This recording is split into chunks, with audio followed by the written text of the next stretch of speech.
Hat and you're 20 feet from the trophies right there. What's kind of the feeling like? Well, first of all glory to Jesus Christ. It feels amazing, man. It feels like, it almost feels unreal sometimes. It's just like to be like at the Fiesta Bowl, one of the biggest stages, to play in the playoffs. It's a great opportunity, and it's like I'm super excited for it, man. And just look at that trophy and look at the game against like Oklahoma and what built really Boise State in winning these type of games. I mean, we have an opportunity to go accomplish something that we've never done, and we're just going to leave it all out there. So it feels really good. I mean, you had four choices, or not choices, but four options. When you heard it was Fiesta Bowl, did it just kind of seem fitting? I mean, it fitted. Boise State always been like a Fiesta, it's Boise State, you know. So when you go out there and just perform, I mean, I'm super excited. The whole team is super excited. I can't wait. How's the gear presented to you guys today? Good. I mean, we haven't got really that much gear. I mean, we got a shirt, like a Bronco Bowl, and then we got today the hat. But I'm excited to see what we're gonna get, man. I talked to my roommates and stuff, Marco and Mason, and I'd be like, hey, dude, what do you think we're gonna get? So we're trying to like search what they got last year and stuff. But I'm excited. I'm excited for whatever. I'm just excited for the logo of like the playoffs logo on the shirt. It'll be pretty sick. Yeah, I have it on one of the sides, so it'll be on my shirt like forever. So I'm excited. How different does that make it? The part of it we've heard from a lot of guys that like usually when you go to a Fiesta Bowl, you know, like that's the last game, have our fun, hope we win.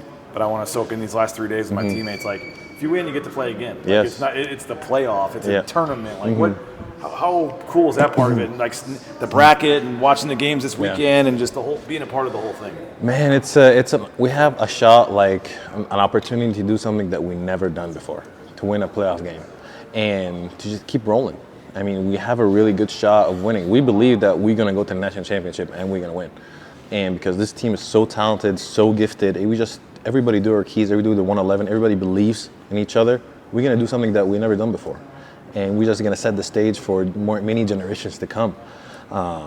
That's our goal right now. It's just like our first goal is like, okay, win the Mountain West championship, go to the playoffs. Now it's a mini season that's going on right now. So it's just like we're looking forward to be playing at least 4 more games or 3 more games. So it'll be a good shot, man. I've asked this to a few of your teammates. I feel like you're the perfect guy to ask it to, though. But you know, every game you win now, you get another week with your brothers. So how much harder does that make you want to extend this thing? Man, it means the world to me just to be on this team in general. Like, this team gave me so much and taught me so much, not just as a football player, but as a man.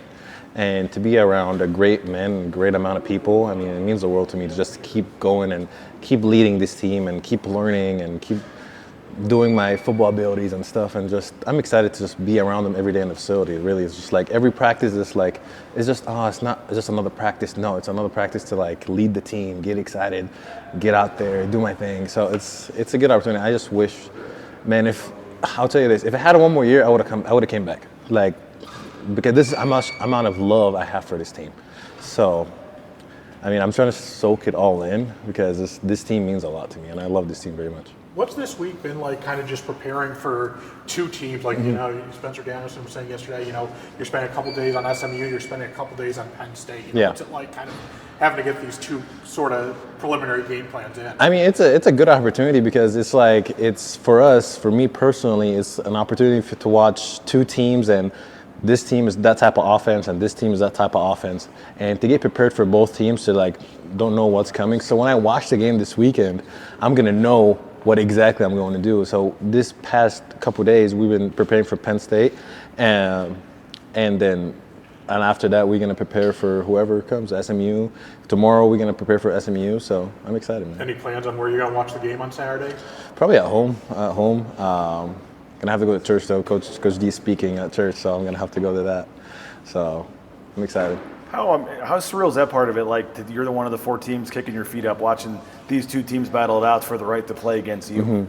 Say that again. Like, you usually, you get the bye. Like, you sit there and watch those 2 teams battle it out and have all that pressure and all that to try to play you, and you get to kick your feet up and watch the game. Like, how crazy is that part of it? I mean, it's crazy, but it's pretty good because we need to rest our bodies and we need to get guys healthy. Most of our team is coming back, so I'm excited for that, to be in the full group again and to go attack it. But it's a good opportunity, man, just to look and have that excitement of just like, oh, who am I going to play? Like, oh, what? So it makes the game more fun for sure. Just I don't have to go and destroy my body by week, like the first week, and then go. But I'm excited, man. I'm excited to watch both teams, and whoever wins, we won't play them. Have you watched them at all on film, either one of them? And Yeah. if so, what stands out most about Penn State, and what stands out most about SMU? We haven't gotten to SMU yet, but Penn State, they're a very, very, very talented team. They have a great players. Kind of like a lot of formations that you have to prepare for. A lot of like, for my position personally, a lot of like messing with my eyes, just getting me going one way and getting another way. Just doing my 111 and just reading my keys. That's going to be the key of this game.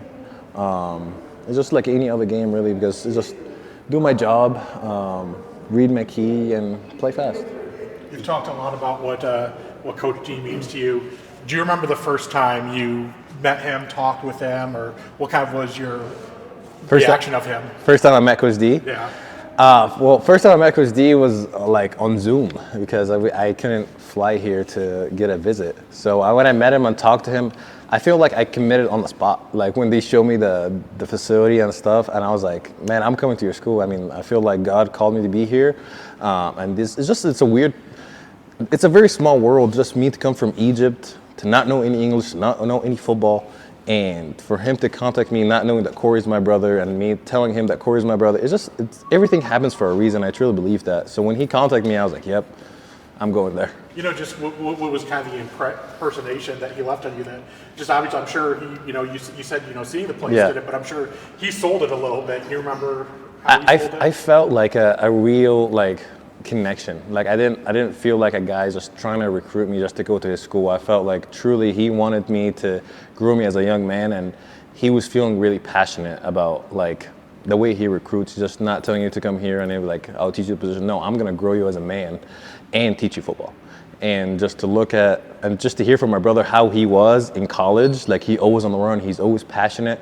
I wanted that to be my coach and mentor too, so it worked out perfectly. He was talking about that yesterday, kind of about how coaching is a calling to leadership, and just how over the last year, how has he really led this team? I mean, man, he's just the way that I'm not even going to talk about the football aspect. Just for me, just look at him and the way he treats people and treats others and treats his family. I want to be like that man one day. I mean, I want to be a father like that man one day. And just the way he loves and the way he give to other people, not just about himself all the time, is just more of like open and giving to other people. That's what I look up to. That's what I'm like, man, that's a great leader right there. So I love Coach D. Man. I'm curious if you'd give us a point of view or an opinion, I guess, just with the transfer portals and like how it works. Transfer portal? Yeah. We're hearing guys having to make difficult decisions, constantly for teams and stuff. Just as a student athlete, there's got to be a best way to do this, right? I mean, the transfer portal I never really got to experience the transfer portal, but I mean, if it seems like these days, like just if like a young athlete doesn't get what he wanted, he just entered the transfer portal, and sometimes it works, but sometimes it's just like you gotta learn, you gotta like grind it out, you gotta like you don't expect to like, oh yeah, as a freshman I'm gonna play right away. You don't do that. There's so much into it. You have to learn and you have to grow, and you have to come here, be on scout team for a couple weeks, and then grow, and then go against another competition, and there's a lot go to it. So if you skip the whole process and just enter the transfer portal, that will do a lot. I mean, that will affect you as you growing as a young athlete. So I'm not really a big fan of it, but I just always, if I'm committed to the team, I'm committed. I'm not gonna go anywhere. But in some cases it works. But for me, I'll just stick it out. I guess there's just a level of understanding or sympathy for guys who, are having to leave their teams before the playoffs. I mean, that's got to be a tough decision, right? Oh, absolutely. I mean, it's hard. I mean, it's hard, but it's what's best for them. And if a guy is not giving a full effort or not giving it doesn't have the ability to take criticism and learn and grow. I mean, that's just in life in general. You don't just go in the first week of the job and be like, yeah, that's too hard for me, I'm not gonna go. No, how about you learn and stay there and grow and ask questions? That's what makes great from elite.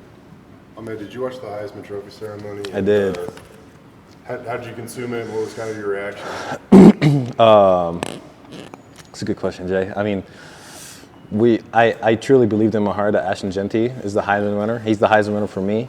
I'm just gonna stand up for my brother here. He works really hard, and he should have walked out with the Heisman. All respect to Travis Hunter, man. He's a great athlete, but what we've seen Ashton done this far, the amount of leadership that he's taken, the amount of hits that he's taken, the amount of touchdowns he scored, the amount of yards, there's a lot of things that you just look at it and be like, man, like how come he doesn't win the Heisman? Like, just because a guy go two ways, and it's the best player in college football. And I truly believe that Ashton Jeanty is the best player in college football. So I was a little hurt a little bit because I just truly believe that he's going to bring the trophy home.